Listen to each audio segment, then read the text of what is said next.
Hey class, Professor Wills here. So I'm going to do a quick mini lecture to talk about our first Polynesian culture. And you can find them in the country we now call New Zealand. Before that, of course, it was the land of the Maori. The Maori were essentially the First Nations people on what we now call New Zealand, arriving there around the year 800.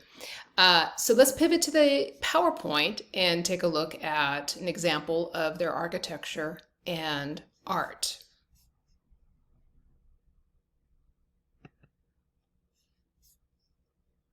All right, here we go.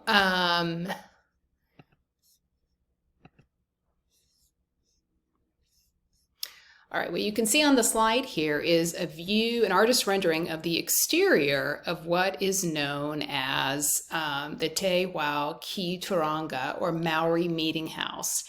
Again, we're in the region of Polynesia in our oceanic unit, and the Maori are the original indigenous people of New Zealand.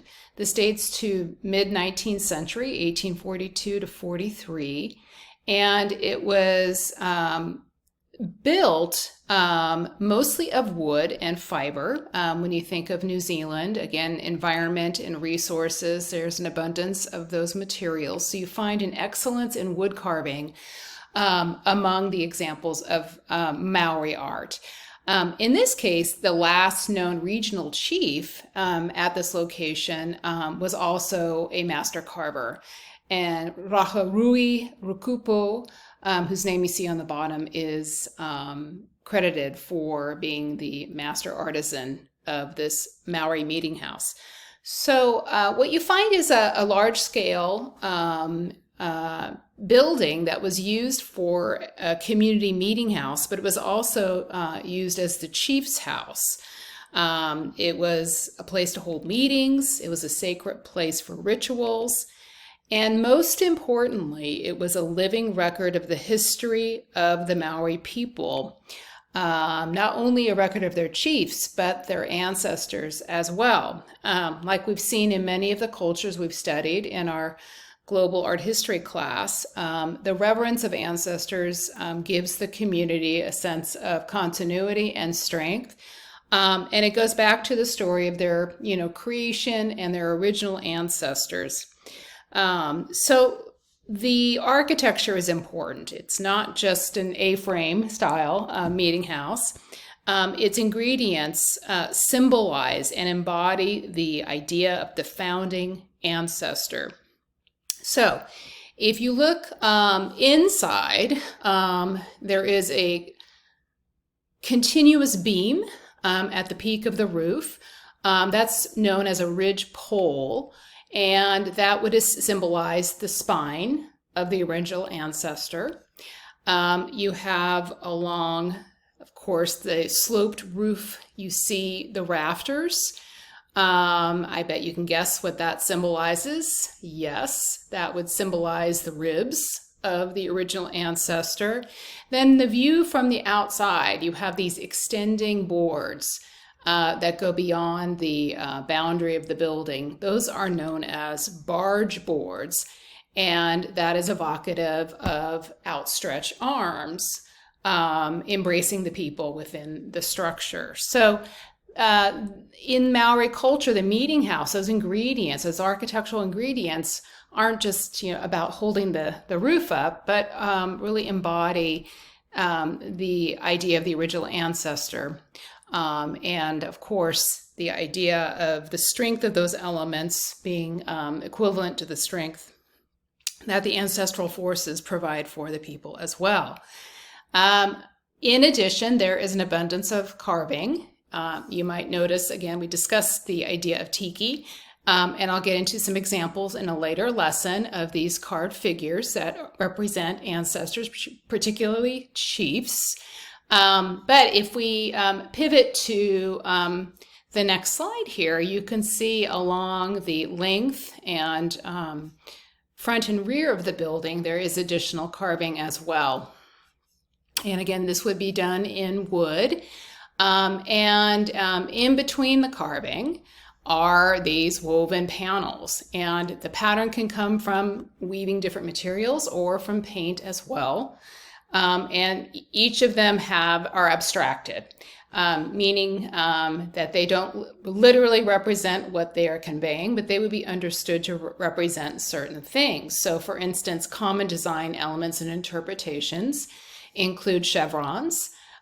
So this kind of diamond motif is evocative of the teeth of the mythological sea monster, Taniwa. If you have a stepped motif that you see here on the right, it's evocative of stairs that go to heaven, and that is alluding to the popular story of their hero god, Ta-Haki. Diamond motifs, which you see in a small way and on repeat, is conveying the shape of the flounder fish that lives at the bottom of the ocean, is very good at hiding. And then if you look up on the sides here, you can see curvilinear patterns that describe in an abstracted way the shape of tree fern stalks, and of course symbolic of fertility and new life as well. So a mix of, in their cultural worldview of mythology, connecting to the natural world. But what about these carved figures? Let's take a look at some examples a little bit more closely. So the example on the left is an older example than the one on the right, but essentially they represent house panels or pupu panels that you can find within and adorning the Maori meeting houses like we just looked at. The one on the left is an older example, carved in about 3 feet in height. It dates to about 200 to 500 years ago. And it's an example of the pre-colonial Maori world, where they're using stone to carve into wood. So its details are less crisp and fine, a little bit more rounded than the example on the right, which represents the post-colonial Maori world, where the British explorer Captain Cook began trading metals with the Maori people. And with that material, of course, they're able to create sharper tools with which to carve and add even more intricate details.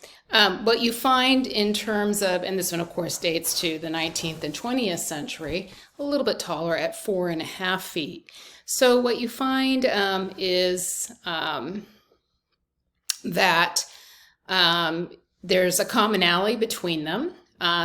These figures typically feature disproportionate body parts, for instance, the very large heads versus their bodies, narrow torsos, stylized, in this case on the right, in the form of these swirls, shoulders and legs, and large eyes and an expressive open mouth. So the example on the left is supposed to represent a male ancestor. Meanwhile, the example on the right is a female ancestor who is nursing a child at her breast. You can just make out that face right there of that baby. Meanwhile, smaller descendants exist between her legs as well. So emphasizing, of course, her fertility and also the progeneration of subsequent generations of the Maori people. So, inside the Maori meeting house, in tandem with the pupu panels that you see here, posts that represent great chiefs of their world and past ancestors, and all the architecture discussed earlier, you can see how the whole thing is packaged as a living ancestral record and family tree, with those, of course, ancestral forces omnipresent to bring strength and identity to the Maori people. Thank you.